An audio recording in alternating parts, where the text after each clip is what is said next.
Et un événement qui, lui, n'est pas annulé. Il a lieu ce soir. C'est la ville de Bruxelles qui inaugure son hub pour créateurs de jeux vidéo en collaboration avec Games Brussels, la fédération bruxelloise des développeurs. Alors, il se situe au centre d'entreprise d'Ansart, rue d'Alost.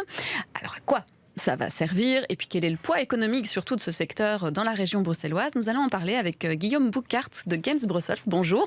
Bonjour, merci de me recevoir. Alors, déjà, peut-être on peut expliquer ce que c'est Games Brussels en quelques mots pour les gens qui ne connaîtraient pas, et je pense qu'il y en a quand même beaucoup. Oui, alors Games Brussels, c'est l'association qui représente les développeurs et les créateurs de jeux vidéo pour la région, parce qu'on a une industrie qui se fédère quand même un peu en Belgique, l'industrie du jeu vidéo, donc c'est pas les joueurs, c'est vraiment les créateurs. Jouer, c'est une passion, mais développer des jeux, c'est notre métier. Et une passion aussi. Et une passion aussi. Bien que, en fait, on remarque que à partir du moment où on travaille dans le milieu, on a de moins en moins de temps pour jouer, parce que ça demande beaucoup de temps.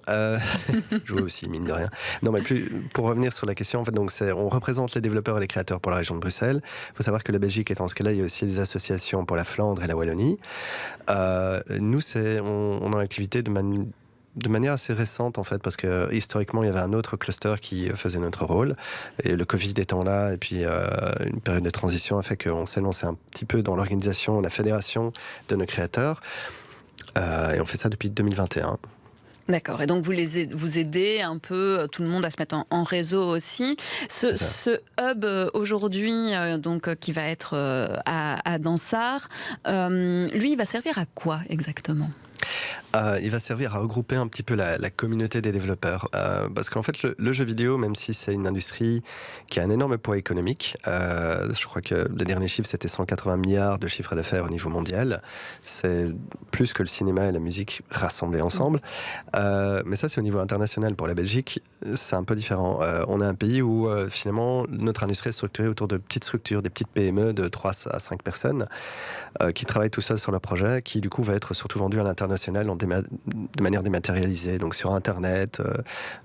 On utilise beaucoup les réseaux sociaux pour faire parler nos projets.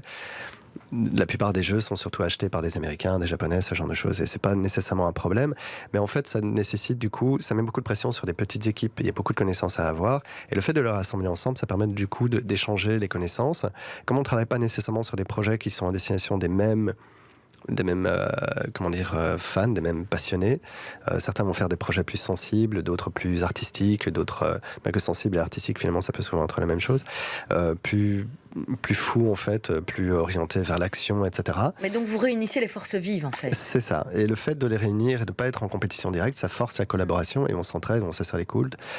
Et en fait, c'est une énergie que la communauté bruxelloise des créateurs avait depuis quelques années. Et là, on a voulu les fédérer avec le soutien de la ville de Bruxelles. On est soutenu par Fabien Minguin d'Echevin. Et là, au niveau de la région, on sait aussi que ça a quand même un gros poids économique et que Bruxelles n'est pas si mal placée que ça. Alors, mais la Flandre est toujours devant. Comment ça se fait ? Alors... la Flandre, ça se fait parce qu'en fait, ils soutiennent le secteur depuis bien plus longtemps que la Wallonie ou même Bruxelles. Je crois qu'il y a le VAF, le Vlaams Audiovisual Fund, qui s'est ouvert aux jeux vidéo. Je crois que ça date de 2015-2016, si je m'abuse, et ils en récoltent les fruits à l'heure actuelle.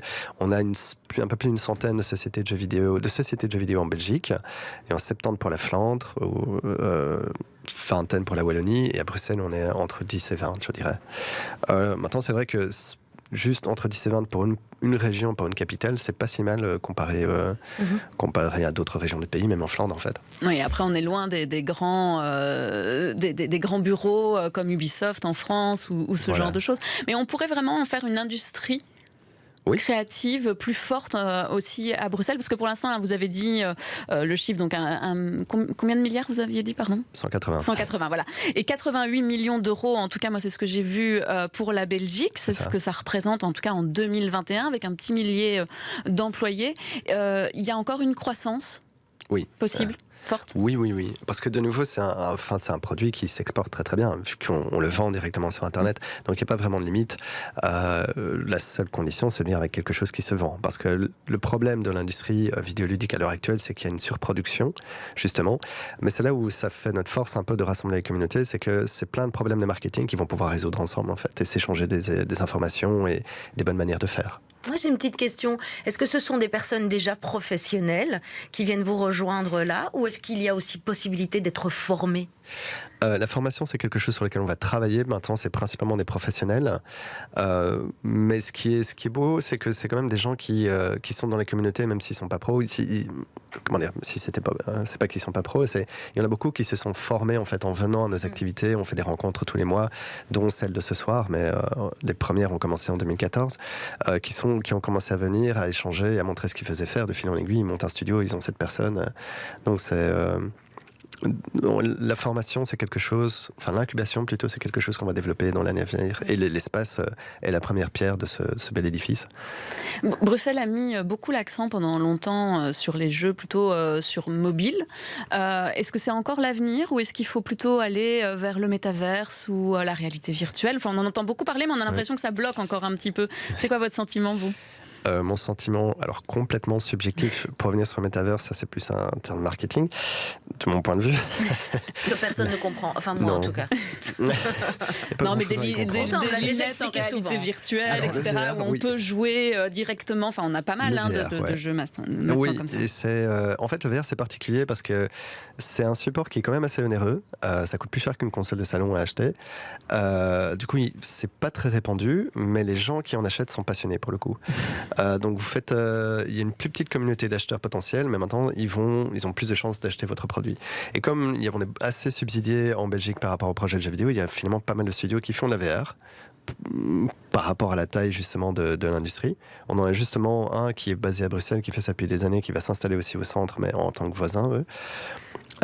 Pour le mobile, c'est plus compliqué. C'est parce qu'en fait, le mobile est vraiment divisé entre deux systèmes économiques. Le free-to-play, le gratuit, Candy Crush, etc. Auquel je ne sais pas si vous jouez, vous connaissez. Si, je suis accro, c'est dramatique. Ça fait des années, tout le monde se moque de moi. J'en suis au niveau 5000 et quelques. Enfin, c'est dramatique. Ah oui, quand même. Oui. Non, mais oui.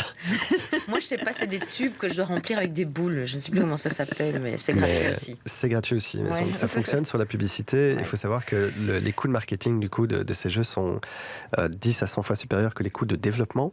Tandis que si vous faites un jeu que vous vendez sur l'App Store ou sur le Google Play Store, vous allez moins en vendre, mais du coup, vous touchez vraiment un public plus particulier. Vous n'avez pas à passer par cette étape marketing qui est... Enfin, Candy Crush, je ne sais plus les chiffres, mais c'est en dizaines, de centaines de millions par jour qu'il dépense en marketing. On a justement quelqu'un qui est dans notre studio qui a développé un jeu qui était prévu pour mobile à la base, qui sort maintenant sur console, Please Touch the Artwork. Donc, il y a un jeu artistique inspiré des tableaux de Mondrian. Donc, c'est sur mobile, c'est vendu à 2 ou 3 euros, mais c'est excellent. Eh ben, on ira voir ça. Et puis, merci beaucoup en tout cas, Guillaume Boucard, d'être venu. Et puis, longue vie à ce nouvel incubateur et aux jeux vidéo bruxellois. Peut-être qu'un jour, je serai aussi au niveau 5000 d'un autre jeu bruxellois. Qui sait ?